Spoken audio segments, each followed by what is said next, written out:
Welcome back to the Black Table here on the Black Star Network. I'm your host, Greg Carr, and this is our regular weekly hour devoted to topics of special importance to people of African descent and to others fighting to build a better society. As you know, if you're a regular viewer of the Black Table, we have some of our segments that are regular features: our HBCU Master Teacher Roundtable, our regular legal roundtable, and we have a regular feature where we sit with elders in our community, people of special importance who have done work that has moved us all forward as a people. People like Richard Mariba Kelsey, Bob Smith. We've had conversations with Lucius T. Outlaw Jr., Abdullah Kalimat, so many others, Amy and Andrew Billingsley, so many others come to mind. Well, here at the table, we have interviewed some folk who have become ancestors. And recently, the first weekend in February, we learned that one of the giants in the field and discipline of Black studies, the great John Bracey, John H. Bracey Jr., joined the ancestors. We were very fortunate to have sat with Professor Bracey during our first season at the Black Table. And what you're about to view is a rebroadcast of that conversation. John Bracey helped to create the second doctoral program in Black studies in the United States of America at the University of Massachusetts Amherst, where he served on the faculty for nearly 50 years. He was 81 when he made transition. He served as chair of that department for a couple of terms. He was an expert on American history in the context of world history, Black social history, race ideologies and movements, and also the history of African-American women, as well as African-American culture. You're going to hear in this conversation we had with Dr. Bracey his life story, tracing his life story from his birth in Chicago and growing up in Washington, D.C. in the shadow of and on the campus of Howard University, Dunbar High School, coming back to Chicago to go to Roosevelt University, where he served at the time on the faculty. He got his doctorate at Northwestern University in Chicago, and he was active in a number of social justice movements. So when you hear the Congress of Racial Equality mentioned, when you hear the Chicago Friends of the Student Nonviolent Coordinating Committee mentioned, Students for a Democratic Society mentioned, so many other things mentioned, you understand that John Bracey, who is known for his publications as well, his edited volumes, Black Nationalism in America, African-American Women and the Vote, African-American Mosaic, the big volume he did and co-edited with his friend Sonia Sanchez and James Smethurst, SOS, Calling All Black People. You're going to find out about a Titan. So the next conversation you will hear as we end this brief introduction is a conversation between myself, representing the Black Table and the Black Star Network, and Professor John Bracey. For those of you who might be interested, there is an endowed scholarship in his name at the University of Massachusetts Amherst. It was established in 2021. It's a scholarship to promote the work of graduate students who are engaged in study in the field of Black studies, and it is named for him, the John H. Bracey Fellowship. Baba Bracey, as you travel in your ancestral journey, may your soul rise like Ray forever with life, power, and health. Asheo. We're welcoming today to the Black Table none other than John H. Bracey Jr. Welcome, Professor Bracey. How are you? No, I'm good. Like I tell people, I wake up and I open my eyes, I look around, I'm still here, so I go to work. And that is true, brother. That is true. We only have a little less than an hour today, so we want to get right to the point. First of all, thank you for joining us. When we put together the Black Table, you are one of the names that immediately came not only to mind, but it was a command. We have to get John Bracey at the table to discuss. Can we start at the beginning? You're a DC man, huh? You were a DC kid raised in DC in the shadow of the campus of Howard University. Was it 4 generations of educators in your family? I know your mom, Helen Harris Bracey, was on the faculty in the School of Education. Could you tell us a little bit about growing up in DC? Because I still find it hard to believe that Sterling Brown helped correct your writing and you knew Dorothy Porter, Wesley. Can you talk us about what it was like to grow up in DC? I guess this would have been the 40s and 50s. Yeah. I was actually born in Chicago, but my father worked as a waiter on the Pennsylvania Railroad. So my mom's wanted a steady job, so she got a job at Howard. Uh, she met my dad at Bethune-Cookman, but see, my mom went to high school, went to college when she was 15, graduated when she was 19, had a Rosenwald, and then had a Jeans Foundation fellowship. And she went down to Bethune-Cookman to meet Miss Bethune, talk to Miss Bethune, and Miss Bethune gave her a letter, it's in Bethune papers. Go over to the dean of students. I want him to hire you. And that's what the recruitment process was. This is the bearer of this letter is Mrs. Helen Constance Harris. Please hire her. Right. Well, she met my dad at Bethune-Cookman. He's only like 1 year older than her because she graduated from college at 19. And she's teaching when she's 19. Taught at Tougaloo when she was 13. She and my aunt. They taught in the Daniel Hand schools. See, I got 10 Tougaloo alums in my family. Tougaloo. So when August Meyer, who we'll talk about a little bit later, ends up at Tougaloo, he's actually following in your footsteps, not the other way around.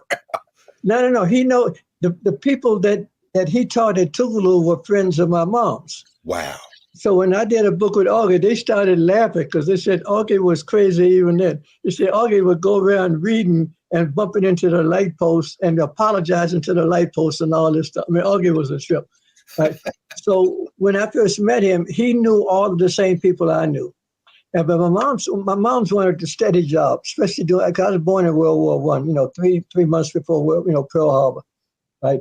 So there weren't a lot of jobs. So she said, I'm gonna stay fixed. And so she did Tuskegee, and then she went back to Howard, right?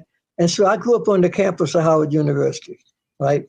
My dad was gone because he's on the railroad, right? So, it was like a female-headed household. Mm-hmm. My sister went to college when she was 15, right? She skipped grades like it didn't even matter. She went to Dunbar High School, which I wanted to go to. I wanted to go to Dunbar. I'm still pissed about that. Integration I'm sure you are. did not let me go to Dunbar. Why right? not? You had to go to neighborhood schools, man. This is after Brown. But I know you went to Banneker Junior High School. Yeah, but Banneker was a junior high, and I was ready to go to Dunbar. Yeah. But then they integrated the schools in D.C., so you had to go to a school in your neighborhood.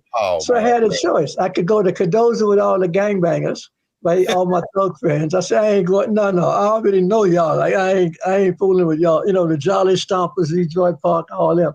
Right? I said, no. So you had a choice of Roosevelt or Coolidge. So all my partners up on the hill, second alphabet in D.C., second alphabet, went to Roosevelt. So here I am, integrated Roosevelt, hated it. I hated 3 years. I didn't learn anything 3 years at Roosevelt. The teachers hated us. The principal hated us. The principal was testifying that integration wasn't working. They were always asking you, did you want to join the army? I mean, it was like war. I was at war for 3 years in high school. Bob, I don't want us to leave this for a second, just to sit in this for a minute, because so far you've talked about Black institutions producing this incredible standard that you were born into, but then you become a shock troop in integration. You literally live that intersection, huh? But that's what the irony was. The irony was that what we wanted, if you look at the early Black studies, what Mike and all and I wanted was to have Howard University in microcosm. Yes, sir. Right? Because I knew more than the white folks did, because I had to know their stuff because I did. I mean, I can quote me some Shakespeare. You have done the state some service and I know it. All that kind of stuff. I can do it. Yes, sir. Yes, sir. Went to the sessions of sweet silent thought, I sum up remembrance of things. I can do some Shakespeare, right? But you can't do Langston Hughes. No, sir. Life for me ain't been no Crystal Stair. No, sir. Right? Or no Dunbar. No, an angel Sterling Brown, who you knew. You knew Sterling Brown as a kid. And that's right. And that's how you signified on somebody. When you come at me, don't come by ones and twos. You better come by tens. No question. And that's Sterling Brown. No. And if you have Dunbar High School, you're saturated with poetry and culture.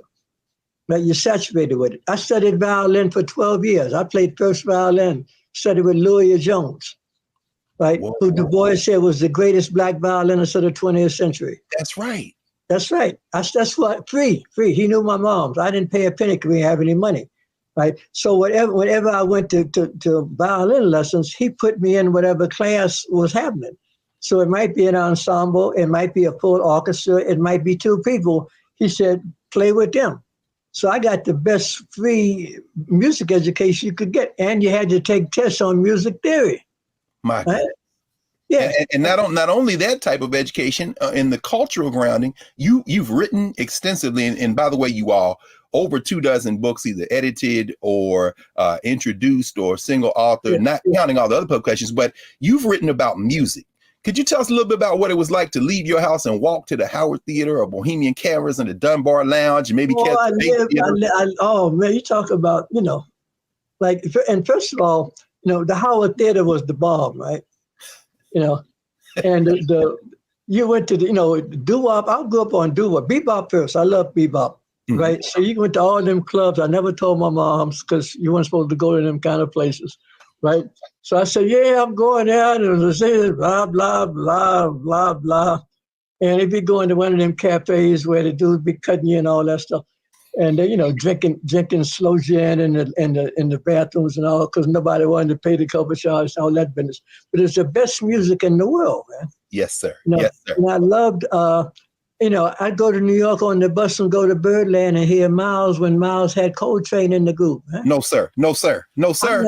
I'm like 19 years old. Come on, man. I'm about to say you must have been a kid. So you saw Train before he got strung out and Miles put him out the band.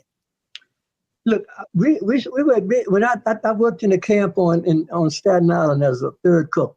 I basically washed pots, but I didn't like the title pot washer, so I said, "Can I call myself third cook?" The cook said, "You call yourself King of England, as long as the pots get clean."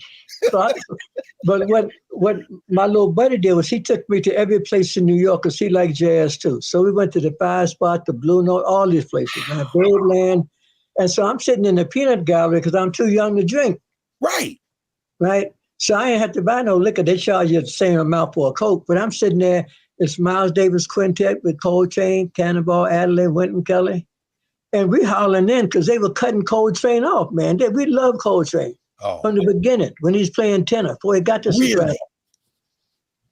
Giant Steps, all that stuff with Miles, man. Green Dolphin Street, right? And Coltrane be like blowing, man, and Miles and Adderley would close up in front of him and cut him off, man. We said, let him play, man, let him play. And so finally Coltrane got out of there. Yeah. He left him, right? Yeah. And so I saw him every time he came to Chicago or anywhere, I go see John Coltrane. Well, we're gonna pause in about 60 seconds, but before we do, let's see, can we squeeze this in? You decided that you were going to Howard, but you didn't stay. What happened? No, I went for 1 year. You never go to a school where your mother teaches. Everybody remembers you from when you were 5 years old. No question. Right? And so they still look at me like I'm 5 years old, even though I'm in college, right? Of course. And my sister's boyfriend was the TA for the biology class. So she's sitting there grading papers in my living room, asking me, what grade do I want? Well, this is not education, right? Come on. It's not education. It's not education. I would have been, but the thing that really got me was Frazier. Frazier wrote Black Bourgeoisie. And for those of you at the table who don't know that name, that, of course, is the great Edward Franklin Frazier, the great sociologist. Yes. Frazier wrote Black Bourgeoisie in French. That's right. And left it in the library for 2 years. And people would come by and say, I read your book. And Frazier would say, that Negro can't read a word of French, he's lying, right? But Frazier would sit people would hide in my mom's office, right next on the elevator in Douglas Hall, second floor. Second floor at Douglas Hall, yes, sir. That's right. And that little tiny little office, I'd be in there and looking out the window doing my homework. And Frazier would come back and sit next to me, and I'd be listening to all of, be William Banner and Rayford Logan and Robert Martin, Sterling Brown, and all of them. And he would say, what do you think they're talking about? I said, I don't quite get all of it. He said, don't worry about it. They don't get it either. And he cracked up laughing. He says, son, you got to learn the difference between a PhD and a Negro PhD. You say, white people would give anybody, any Negro a PhD because they know they ain't going to teach their kids. They're going back to a black school, and they don't care whether you know anything or not. They don't care. Right? So there are a lot of people walking around. They call themselves doctor. Yes, sir. Right? But ain't nothing going on up there because white people didn't teach them anything, and they didn't care if they didn't learn anything. Bob, I'm afraid sometimes it's worse now than it may have been when you were coming along. But I tell you what, we're going to pick up with that on the other side of the break. We're going to pause for a moment. And when we come back, we are going to pick up with Professor John Bracey, who's just given us a very quick but profound glimpse into his early life and beginning. And when we come back, we're going to go to the city of Chicago and Roosevelt University. Back in a moment at the Black Table.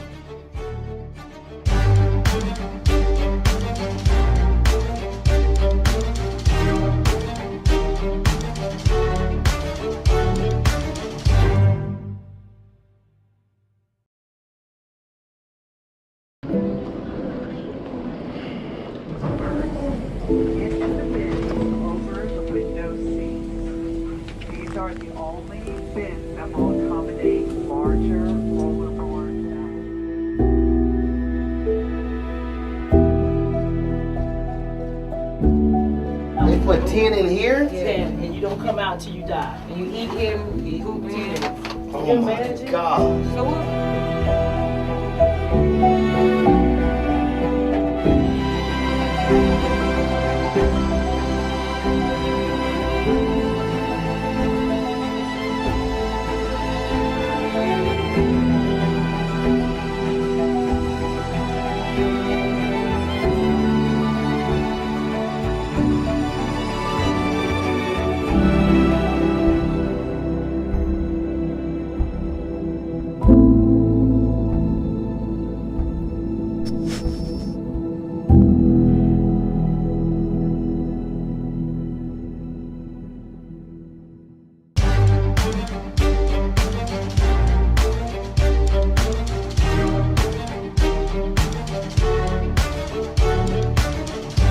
Welcome back to the Black Table. I'm Greg Carr here on the Black Star Network with Professor John Bracey, and we're honored to have him. Prof, when we left, you had gotten some sterling insight from the great E. Franklin Frazier. I think he was the first Black president of the American Sociological Association, wasn't he? And then, so you decide to go west, young man. You end up in the Midwest, in the city of big shoulders, at a very radical idea of a university, Roosevelt University, which, if I'm not mistaken, may be younger than you are, a very young university at the time. Tell us about going to Roosevelt, man. What was that like? What kind of place was Roosevelt University? Well, after 1 year at Howard, I quit and took the civil service exam and got a job working in the mailroom out in Arlington Hall Station near the Pentagon. That's when I knew how messed up the government and the military was, because I delivered mail, right? I had a top secret clearance, man. My most important work, I couldn't get it by, after I left, but my most important work was making sure that the Joint Chiefs of Staff got in their bets on the World Series or a football game. Like, so I'm running around with a red cover over a football pool, and the work you could do in like about 3 hours. And the first day I was in the mailroom, I got a ride. You had a little car, took you over from Arlington Hall over to the Pentagon. You go to the Pentagon, you give the guys the mail, pick up the mail bag, and you come back. I came back about 2 o'clock, and they said, "Why are you back?" I said, "Well, I took the mail over, got the mail back." They said, "Don't ever come back here before 5 o'clock." He said, "If they find out that we can do this in 3 hours, they'll fire half of us." So I said, "What am I supposed to do?" They say, "Do whatever you want. Go to the movies, take 3 lunches." So what I did was I could order anything related to my job because I was in the mailroom. So I started reading the U.S. Army field manuals on African countries. They did a report on the military situation in every African country. What was this, 1959, 60? 59, 60. And So they're getting ready for African colonization. This is right. Like the year of Africa is 1960. And as folks, some of you all may not know. 61.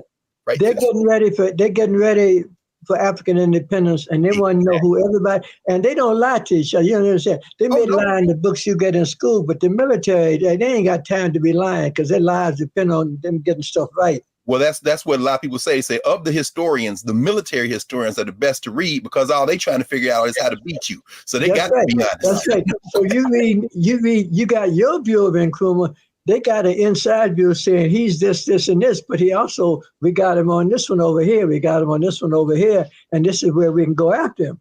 Right. And so I'm reading every applicant country I can get my hands on. Right. And this is part of my job. Right. Then they taught us how to run. We had to run the movie projectors. And the white guy brought in 8mm porno films, dogs and monkeys, all kind of weird stuff. Me and this other brother, first we looked at the Olympics all the way down to 1956. They had films. And then we got into Nuremberg trials, film. We looked at the army films when they liberated the concentration camps. And we looked at the liberation of Dachau and Buchenwald, those people coming out of there. Did you see the black soldiers? Yeah.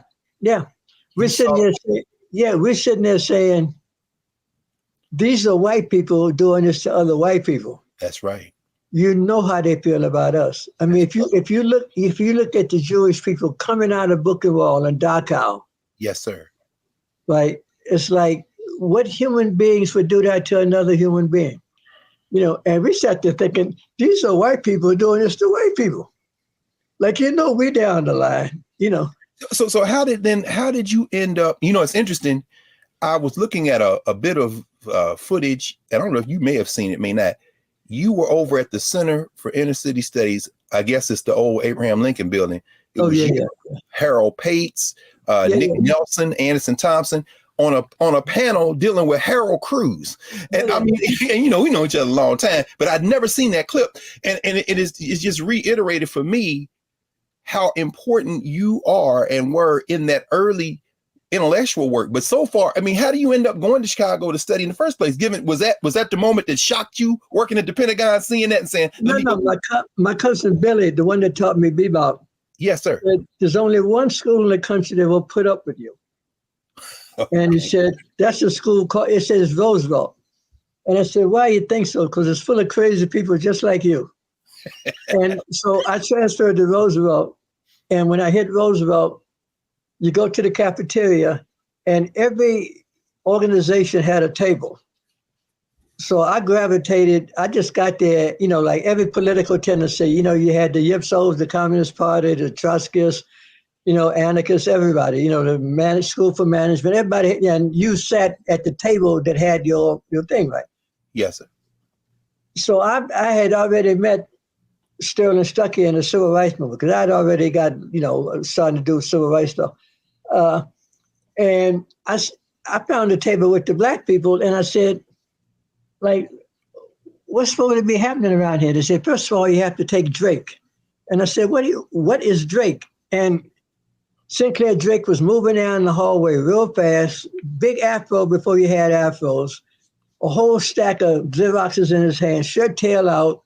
And he said, that's Drake, take whatever he teaches, right? And from that day on, if you were in the class, you got a seat. But you took Drake's class every time he taught it because it was different every time, right? If you weren't registered in the class, you had to sit on the floor in the windowsill, right? Because only the students that were paying for the class got the seats, right? So I took Drake like 5 different times. I lived in his office. I'd follow him down the hall and he puts you to work. You sit in the office, he say, here, I want you to put these folders in order for me. And I said, oh, what is this? He said, well, these are Bussia's files on Nkrumah. And I said, why do you have them? He said, well, Bracey was writing this expose of corruption in the Convention People's Party, and he thought Kwame was on to him, so he gave me the whole. And I said, wow, what am I supposed to do with this? He said, well, you got to write a paper in geography class, right on the cocoa marketing board. I'm writing on the cocoa marketing board with Gojo Massey and all them guys, right? The cocoa farmers. Of course. As an undergraduate at Roosevelt University, under the tutelage of the great, and for those of you who don't know this name, write this one down too, John Gibbs. He was the greatest teacher I ever had. I mean, I love Sinclair. Right? But Drake wasn't alone on that faculty, huh? There was Lorenzo Dow Turner was on that faculty. Turner taught on Saturdays. Really? African culture and New World. He taught on Saturday so community people could take the class. This is so important, y'all. And for those, Church folk, people would come. He would give you a test at the first day of the class. He said, if you can identify the origin of these songs we're going to play, you get an A in the class. So he'd play like a clip out of a song, right? I said, oh, we know that. That sounds like my grandmama's church. They said, no, that's Barbados. He said, oh, crap. And he said, okay, what's the next one? Then he played da-da-da-da-da. You say, well, okay, if that was, then that must be Alabama. He said, no, that's West Africa. He said, you don't have to go to Africa to find Africa. Africa's in you. It's here. American culture, the great, it's here. The Lorenzo Kirk, man. My God. And he could break down your accent. I threw him off because I was born in Chicago, but I grew up in D.C. And he said, you don't have a Midwest accent. You got a Southern Mid-Atlantic thing in there. He could do that. And he would say, you got Mid-Atlantic and I don't know, man, you got any Gullah in your family? I said, yeah, my maternal grandparents were from South Carolina. He said, yeah, I can hear it. I can hear it in your voice. Oh, and yeah. I'm saying, like, whoa. I loved him. Quiet, gentle man. But he was spying on the Portuguese for African liberation movements, Holden Roberto and all them. He was saying, look, you're going around recording tapes of people singing and dancing. Why don't you keep track of how they're treating them? So he went back and wrote a report on how Portuguese colonialism was hurting Black people, Africans. And then he published that, and then he said, they wouldn't let me come back and finish up my field study, but I guess that's okay. And he just is calm about it. Like he could have gotten killed doing that. Of course. He was in danger doing that. But he just that's his duty. He said, I'm not just there to study Black people. I'm there to use my knowledge of Black people to put me in a position where I can help Black people. So he is risking his life going to Portuguese territories, gathering data on Portuguese imperialism. See, and as a radical at all. So that helps us get a little bit of insight into your own life and practice in terms of how you combine intellectual work with social transformation. I mean, some of your classmates, I know, Darlene Clark-Hines, Julian Welker, Bob Harris, who talks about that faculty, but not only them, but at that time in Chicago, I think, like you say, Sterling Stuckey, James Turner is at Northwestern, but you're also in the community. Could you talk a little bit about your social activism in Chicago? I know you interacted with Malcolm X. If memory serves me correctly, you got into a little bit of a debate, and you actually gave him a book recommendation that he took, changed his life. Talk a little bit about Chicago and social activism during that period. My whole life, I was always taught, I'll tell you where it got started. When I was 4 years old in World War II with my Sanford, Florida, with my grandfather, who was a mechanic on the Atlantic Coastline Railroad, could take apart a locomotive engine.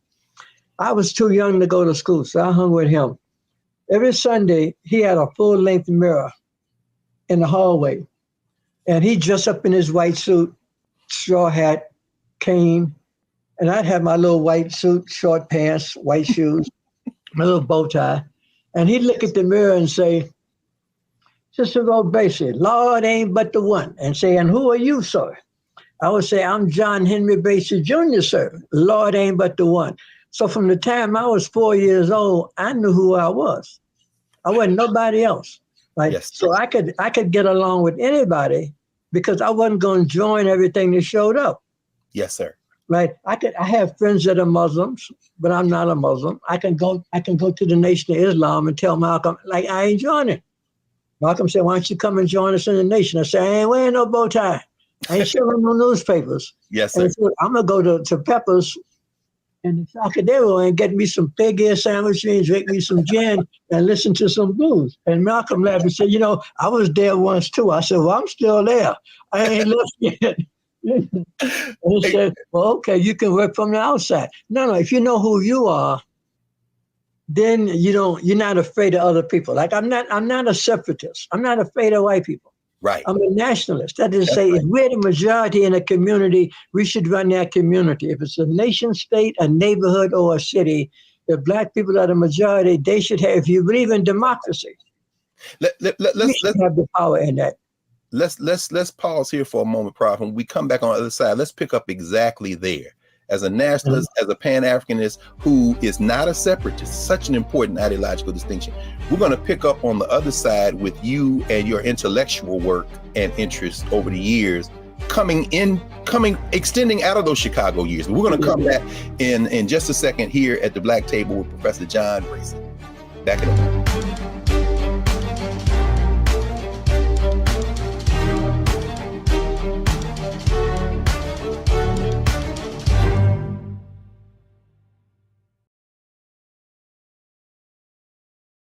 Folks, Black Star Network is here. Oh, no punches! I'm real revolutionary right now. Support this man, Black Media. He makes sure that our stories are told. Thank you for being the voice of Black America, Roland. Stay black. I love y'all. All momentum we have now, we have to keep this going. The video looks phenomenal. See, this difference between Black Star Network and Black-owned media and something like CNN. You can't be Black-owned media and be scared. It's time to be smart. Bring your eyeballs home. You dig?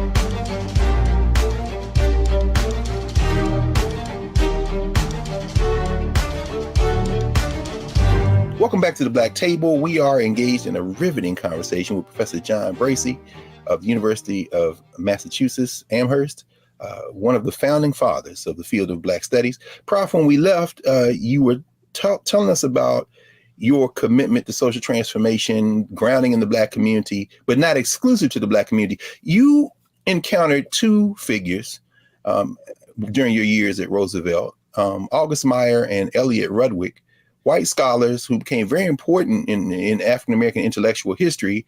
But you talk about the importance of mentorship. They didn't treat you like a student, did they? Because in the space of a handful of years, you all published so many. How many books did you all publish together? Was it 13, 14? Like 12, 14, something like that. Yeah. I mean, everything from Black workers, the book called The Rise of the Ghetto, Conflict and Competition on Black Social Movements. You wrote about Black women, free Blacks. The book that we probably were introduced to more than any single book was, of course, you all's edited book on Black nationalism in America. Could you talk a little bit about, because these are white scholars, and I know there was back and forth. Remember Mac Jones and them, like all these white guys coming in, but you didn't run from that. You wrote about your Blackness, but you did it with these two white authors. Talk a little bit about your relationship with Meyer and Rudwick, if you don't mind. Look, my view is that Black people are so important. I want the smartest white people to study them too, because we're not going to win if Black people only study Black people for Black people. We're a minority population.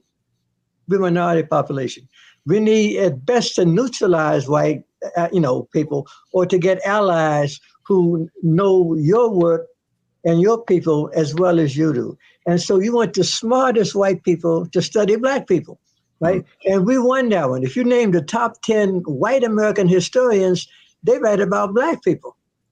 Eric Foner or David Blight, right? You make a reputation as a white scholar, Eugene Genovese. You write about, if you look at the top 10 white scholars, they write about Black people. We won that one. Because if memory serves me correctly, it was C. Van Woodward, right? That you put in Malcolm's hand. I mean, you told him you need to read The Strange Career of Jim Crow or something like that. Yeah, no, it was Stamp, Kenneth Stamp. Oh, it was Kenneth Stamp. Yeah. Kenneth Stamp was a Trotskyist. Right? I didn't know all these connections to Augie. See, Augie's a Shackmanite. People forget that. Augie was the left, but he never told anybody. Wow. He's a Shackmanite, and he's the one that had me read Max Shackman, Race and Revolution. Nobody reads that stuff at all, man. These things are, and there's a network of Tom Kahn, Bayard Rustin, and Augie who are Shackmanites. Interesting. So Augie's a radical, making like he's a liberal because he's afraid of McCarthyism. But and then just to bring it full circle with your own life, a woman you knew as a kid on the campus of Howard University, Dorothy Porter, Augie Meyer writes about the fact that she led him by the hand through the stacks in the Moreland collection to write his dissertation, which of course became Negro Thought in America. But you didn't know that at the time, I guess, when he was on. No, I didn't. What got me about Augie is that he knew all these people that I knew. Like, I used to do my homework in the Moreland Spin Garden because nobody was in there. Right. Nobody. When I'm in elementary school and my sister and I would come up from my elementary school, my mom's is teaching. She's director of student teaching. She taught Toni Morrison before she was Toni Morrison. She taught Mary Baraka, because you don't know that you're going to be famous. No question. Right? So you got to get a teaching certificate because you can get you a job teaching. Yes, sir. So my mom was director of student teaching, Roberta Flack. She integrated the music department at Alice Deal High School with Roberta Flack. Yes, sir. You can see Roberta Flack for $1 out on Alabama Avenue in a trio before you ever heard of Roberta Flack. Cost you $1.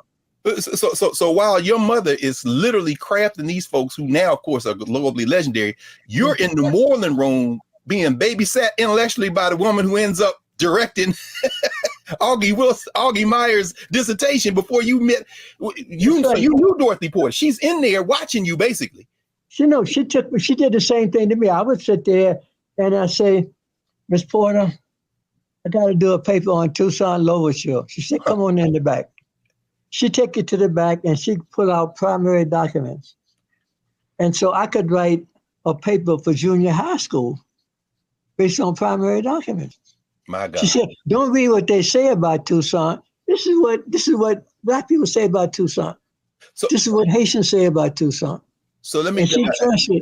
And again, given the time, I just want to make sure that so she does the same thing with Meyer, who then becomes one of the major figures in African American intellectual history, and then turns to you as an undergraduate at Roosevelt, along with Elliot Ruderick, and says, "Come on, we're getting ready to publish all these primary documents and do this intellectual history." How did that influence your own work? Because you've shaped so many careers. I think about even my generation: Stephanie Evans, Kathy Adams, who of course is on our here often. How did that shape your interaction with students? That relationship. They treated me like an equal. I have yet to understand why or how, but I was never patronized by people that were older than me. They treated me as an equal. The only people that I was deathly afraid of intellectually was the Washington Park Forum. That's the one place I never spoke. Otis Hyde. These were working class Black people, radical Black people. Wow. They knew more about everything than anybody. And I would watch them eat up people that stepped into that circle. Otis would say, we have a young man here from the University of Chicago, and he's going to tell you something about slavery. And people would kind of chuckle and say, come on, bring it. You run your little mouth about what you learned at the University of Chicago. These working class people that worked in a packing house and worked in the steel mills ate you up. They ate you up. That's beautiful. They humiliated you. They ran you out of there in shame. And Otis would say, and we have a young brother here from Roosevelt. Do you have anything you want to say? I said, no. You're not getting me in there. I ain't doing that. Like, I know my elders. I know who know more. Like, I can do that at Roosevelt. Well, I ain't slipping in that circle. Otis read everything. Otis was a working class brother. Otis Hyde. He read everything all the time. He would correct you. You say something and say, that's what not that. Read the third volume of Capital. You're quoting the first volume. My God. See, Prof, I hope our viewers really understand the lesson you're teaching us now, because I know for those of us who apprentice with you, been deeply influenced with you in conversation with you, that your generation, I think about Anderson Thompson, I think about Michael Thelwell, I think about, so many others, Ernie Allen, a lot of people who end up at UMass, for example, with you. Yeah. That is y'all's attitude. You're no respecter of institutions. And I know we don't have a whole lot of time, but because, we know you've edited volumes of the Revolutionary Action Movement papers with your friend Muhammad Ahmad and so many others. We could talk about some of these formations, the NAACP papers work you've done, but I want to at least get us to the University of Massachusetts, where you've been for 50 years. I think this is the 50th year, right? And, you all created the second PhD program in African American Studies in the country. But more importantly, You established a beachhead to bring the sensibility you're describing now into the academy. Could you talk a little bit about the Black Studies fight, the fight to establish Black Studies, and what you've been doing over these last decades now to keep that fight alive? And I know we all know it really is a fight. Could you talk a little bit about that? No. What we did, we didn't come to UMass grateful to be there. We brought in people that were better than the white people that were there. So you say you want African writers. We got Chinua Achebe. I'm the one that got him to do that chancellor lecture. Randolph Bromley was a Black chancellor, and he said, get on this committee about lectures. I said, I don't want, no, get on this committee. I get on the committee, they start nominating all these white people, blah, blah, blah, blah, blah. And I said, excuse me, have you heard of Chinua Achebe? They said, who is that? What did he do? I said, well, I happen to have his beta right here. Yes, why don't you add him to the first year people so it's not just old white guys, right? That's when Chinua ate him up with that thing on Conrad. He didn't tell us what he's writing. He didn't say a word. I said, how you doing with the Conrad piece? He said, yeah, he didn't tell us about Conrad. He said the thing was called The Image of Africa. And Chinua didn't say a word to nobody. He didn't have they added the subtitle after the thing came out. But Chinua said, yeah, I'm writing about the image of Africa. And I said, well, that's a broad topic. He said, yeah. And Chinua ate him alive. We hooping and hollering. We in the auditorium full of people. And Chinua starts to read Conrad to these white people. And then he stops right dead cold and said, the man was a bloody racist. And we hollered. The white people sat there and said like, oh, crap. Conrad, I wrote 3 books on Conrad. They said Chinua just blew him out of the water. Out of darkness. What year was this, Prof? This is 1974. 74. So by the first Chancellor's lectures. The first Chancellor's lectures. But by then, you all reach far beyond the academy. Where you Sonia Sanchez and Archie Shep, and so, could you name some of the people y'all brought to? We brought the year I came. They were look. We got there because of Herbert Aptheker. Herbert Aptheker was supposed to come with the Du Bois papers. Harvard wouldn't take the papers because they said Aptheker was a communist. And Aptheker said it's also because I'm Jewish, right? Then there wasn't no Apthekers on Harvard's campus. Right? My God. So the papers came down to UMass. And by the way, those of you who haven't read Herbert Aptheker's biography, did you write the foreword? I'm trying to remember now. I have to look for it. No, I did a preface to the American Negro Slavery Votes. Yes, to American Negro Slavery Votes. Right, new edition. You know what? Let's pause here, Prof, because we are running right up against the clock. We got one more block. When we come back, I want you to pick up with there to talk about those early days at UMass, and then we'll end with you kind of visiting some of the broad themes in your work and what you're working on now. When we come back right after this break at the Black Table with Professor John H. Bracey, Black Star Network, back in the moment.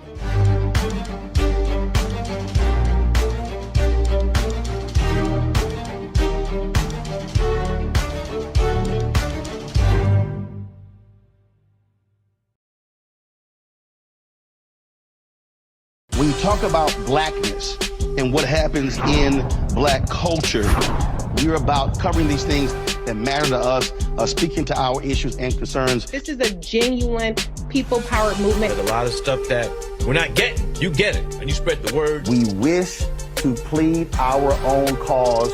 Too long have others spoken for us. We cannot tell our own story if we can't pay for it. This is about covering us. Invest in Black-owned media. Your dollars matter.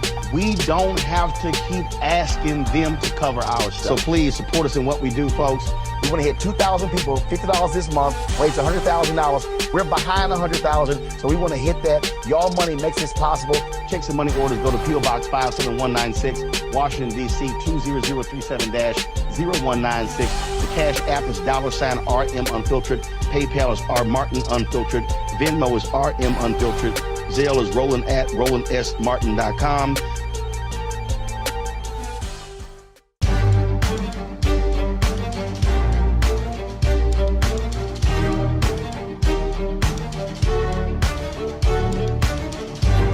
Welcome back to the Black Table. I'm Greg Carr here at the Black Star Network with Professor John Bracey. We're going to have a part 2, Professor Bracey, because we have missed a thing. You've packed this hour with so much.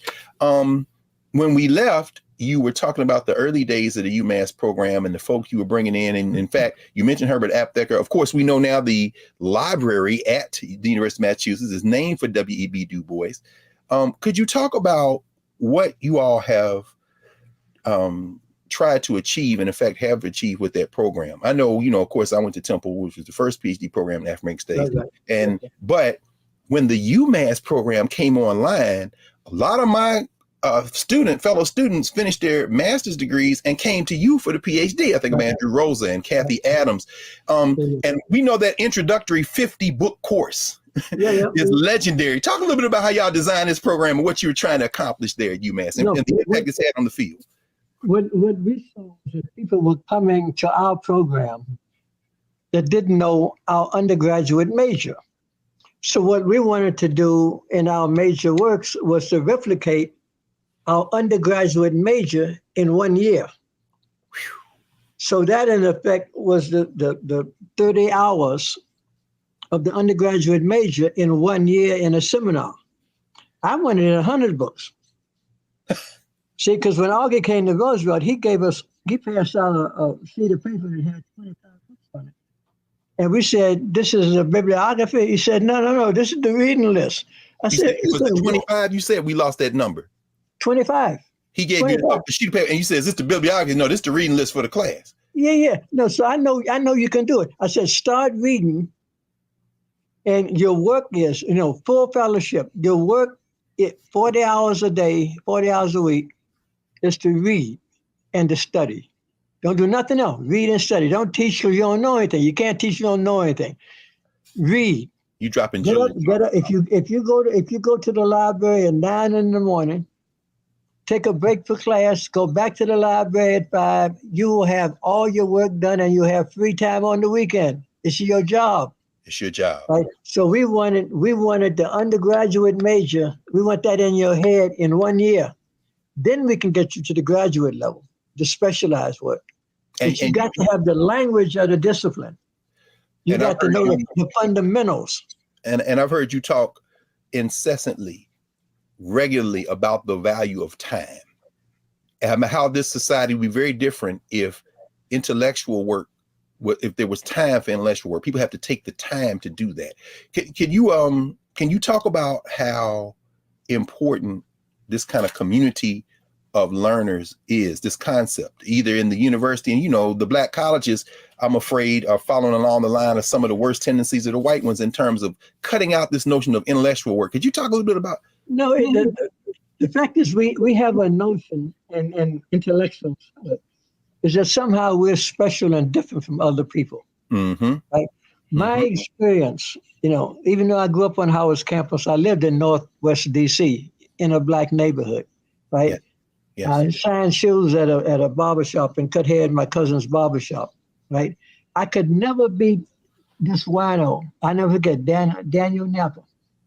He was drunk all the time. He would always beat me at the crossword puzzles in the newspaper. And then he'd laugh at me and say, young blood, you going to college, you better get to work because your stuff ain't tight. This guy's drunk telling me this. Brains are not just in the academy. The crime in this world is that there are people that could solve cancer. Yes, sir. But they're out chopping cotton, or they're working in a field somewhere, or they don't have time to think. The most important thing you can give people is the time to think. We don't know how many geniuses, right, are sitting there in their spare time reading physics, but then they got to get back to the assembly line. So they'll never get to a school. You find them in community colleges. So if you want to see some really strong people, yes, sir. Those people that work, they got a full-time job. Yes, sir. But they come in your class, they do the reading. They ain't playing. That's right. They ain't playing. That's right. They said, no. This is my step to get me the time to do the rest of my thinking. Yes, sir. You have to remember, the smartest people are not necessarily the people in the academy. Absolutely. I met people in the barbershops, the Washington Park Forum. I met people in New York working in the kitchen with me. Of course. They could school me on a lot of things. Of course. And so don't think because you grew up on a college campus that you know everything. You say, no, you know what you learn on a college campus. But can you learn about this? Do you know this? much of your writing and much of your work documenting social movements has kind of been focused at those folks who are not at the university. I know you edited a whole volume, for example, co-edited with many others, a volume on Black women, African-American women, and the vote. Could you talk a little bit about how this society, perhaps, some of the challenges we face in terms of gender and class, and even coalition building with other oppressed people and groups? Because a lot of your work has been devoted to that, workers and Black Latino and Black Jewish. And no, we're not the only people. We're not the only people on it. Look, people have this notion that we discovered all these new things like transnationalism. Look, Booker T. Washington in his story of the Negro has 2 chapters, defined 2 chapters on women. A New Negro for a New Century, defined the chapters on Black women. There's a book published by Reginald Major in the 1890s called Noted Black Women. Nobody discovered gender last week. Black people, when they had brains in their head, knew that the women were as smart as men, and in most cases smarter. Yes, sir. This did not come out of white feminism. Black people were there long time ago. White feminists were trying to get where Black women had already been. They say, we want to come out of the house and go into the workplace. We already been there. My mom started school when she's 13 years old. She don't need to be pointed to the workplace. She's trying to figure out how you get out of the workplace. That's what Black women want. A Black man is proud of his wife doesn't have to work. Not because she works anyway, because she don't trust him with the money. And she knows that, okay, if we get together, then you have a family. But we're not going to rely on your one job, because you know how white people are about Black men, and you might be unemployed any day, any minute, any time, because somebody call your name and you swing on them. Like, so I'm going to keep my job.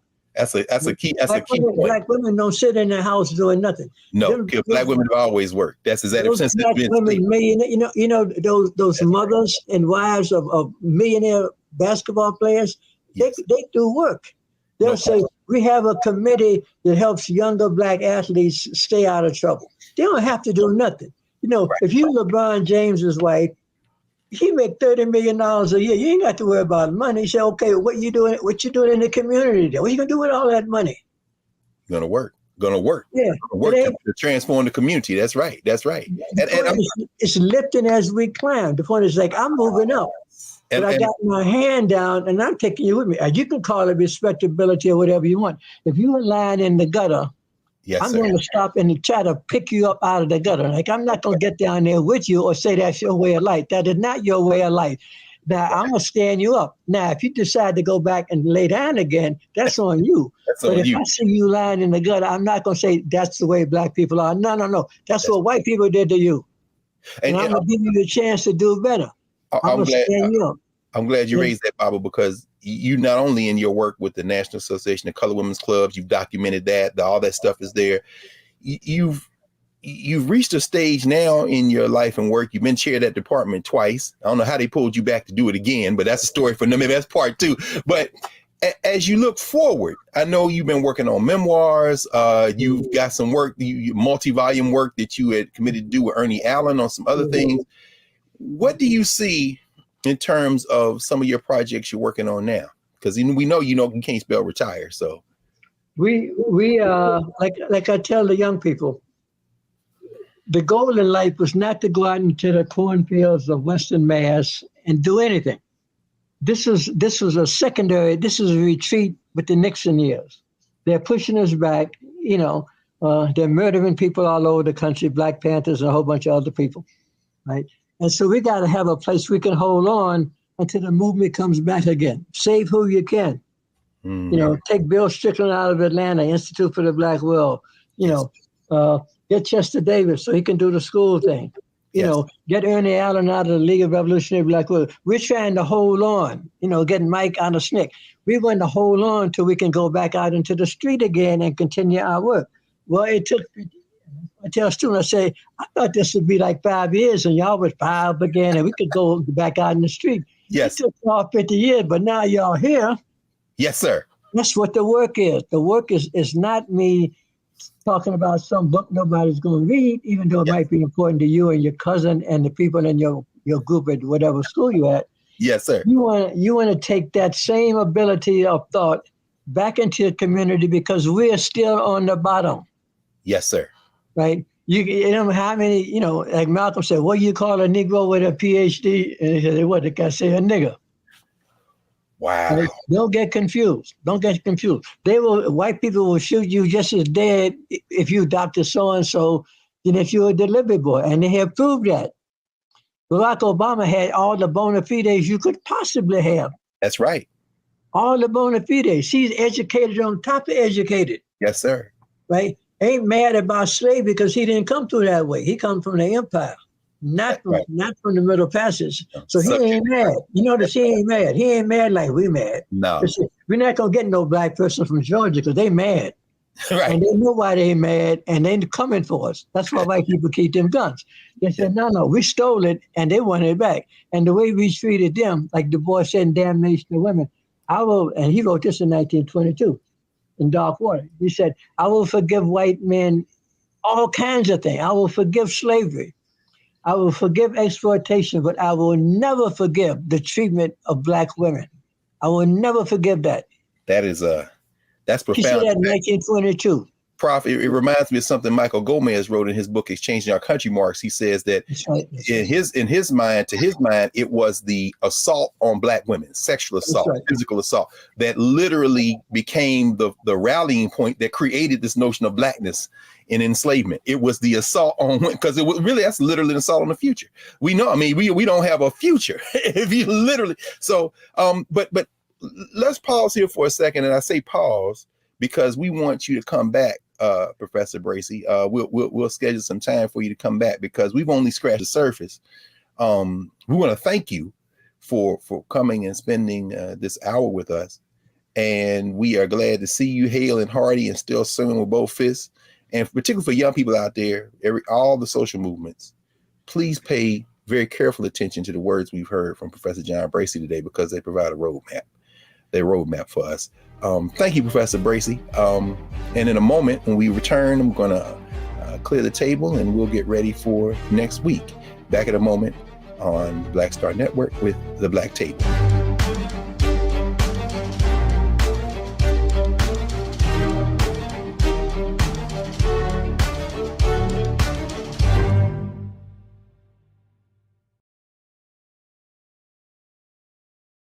Don't you think it's time to get wealthy? I'm Deborah Owens, America's Wealth Coach, and my new show on the Black Star Network focuses on the things your financial advisor or bank isn't telling you. So watch Get Wealthy on the Black Star Network.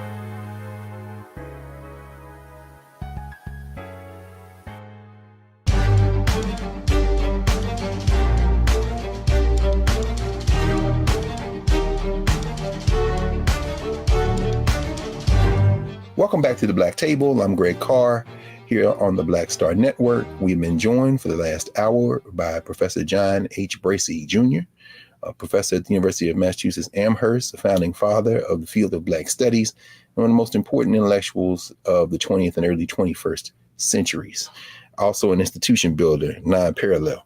And as we heard Professor Bracey discuss today, the importance of intellectual work, it can't really be overstated, but the importance of that work is also very important in direct relation to how it transforms the community and creates a better society. We heard him talk about the fact that when we think about universities, when we think about formal education, and we think about the people who go there, who work there, who teach there, somehow perhaps being better than those who aren't, that's simply not true.